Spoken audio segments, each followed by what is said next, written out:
Hey, what's up everybody? This is DDJ, or I'm also known as Argonic on the SRK forums. And the other day I got my replacement buttons in the mail, and what I'm going to do is replace the buttons on my Madcatz Tournament Edition stick. A lot of people get intimidated by the process, so I figured I'd make a video and just kind of showing you what to do. And what you'll need is needle nose pliers, a screwdriver, both Phillips and flathead, and a hex key. And well, let's go ahead and get started. First, you want to do is undo the 6 top screws on the top. A lot of people will get fooled and undo the ones on the bottom. It actually doesn't do anything. It leads to a blank spot. So let's go ahead and take the screw off the top.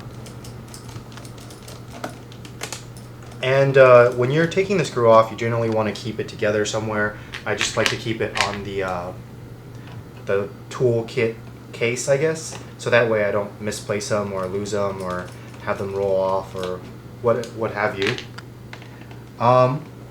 Once you take off the top piece, you'll have access to the joystick and the buttons that came on the stick. And what Madcatz has done is they've used Sanwa parts, which is considered one of the best arcade parts for the joysticks. But on a personal preference, I feel that the Sanwa buttons are a little bit too sensitive. So I'm going to swap them out with Senitsu buttons, which are also very popular in the Japanese arcades. Okay, now we have all the screws taken out. So what we're going to do is we're just going to go ahead and lift it up. And what you'll see, I went ahead and already disconnected a lot of the wires, but you'll see wires connected to the buttons, and they should be another set of wire connecting to the joystick, and it'll look like this. And if the camera wants to zoom in on that. Now, it'll connect to the joystick right here, and when you take this piece off, be very careful because there's glue usually that kind of hangs around and sticks the two together. So a good way to take this off is you take your flathead screwdriver and you kind of just insert it into this slot a little bit and just kind of wiggle it back and forth until the glue gets loose. And once the glue gets loose, you can then carefully detach the switch to the joystick. And as you can see, this is the switches on the joystick that sends the directional commands.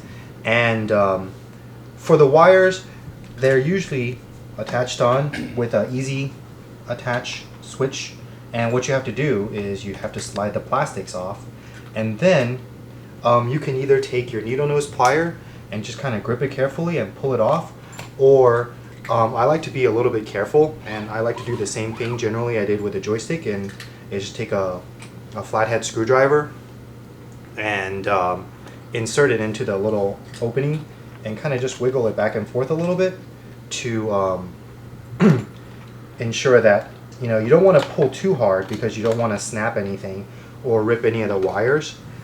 Give me 1 second and I'll go ahead and take this last one off.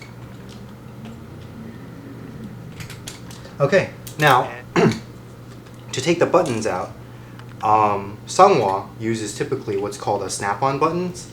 And what you want to do is you just push the 2 snap-on pieces and you kind of give it a push, and the button will usually come out. And there's one of the buttons. And let's go ahead and take all of them out. Okay, so I went ahead and took out all of the buttons.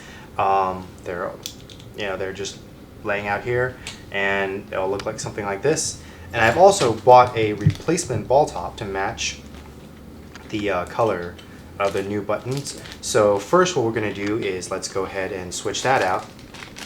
And the replacement ball top is actually a really easy installation. If you look on the back right here, there's a slot for the flathead screwdriver.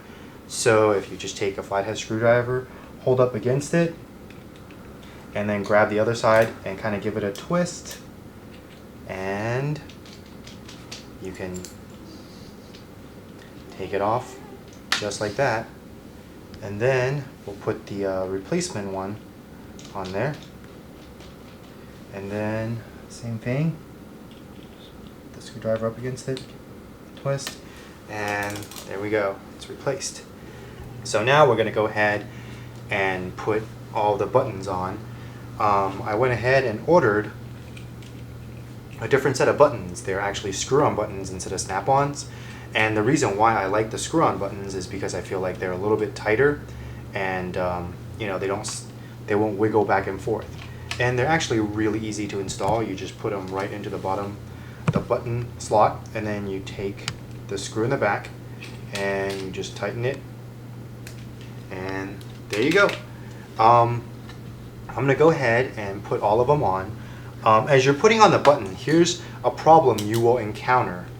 When you put this particular button right here, the A button on, you'll run into this problem, which is as you try to screw it on, it gets stuck because of the universal joystick gate. You know, it just doesn't screw on all the way.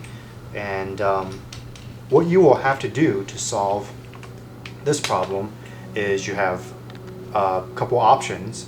One is you want to file this point down with a middle filer, or you can do what I did, which is I went and just bought some sandpaper at your local hardware store, and I went ahead and took the plastic piece and just kind of laid it down on the sandpaper and just kind of sanded it down a little bit so that this piece slides underneath the gate so that it is a flush fit. And what you'll have to do at that point is, because you won't be able to turn the screw piece, you'll have to actually install it by turning the button to get it to screw on. And in the future, to uninstall it, what you'll have to do is you'll have to unscrew it using the button from the back. But it's probably the easiest way. I'm not quite sure if it's the best way, but it definitely is the easiest way to handle it. So let's go ahead and put that one on. See, that way it fits on flush.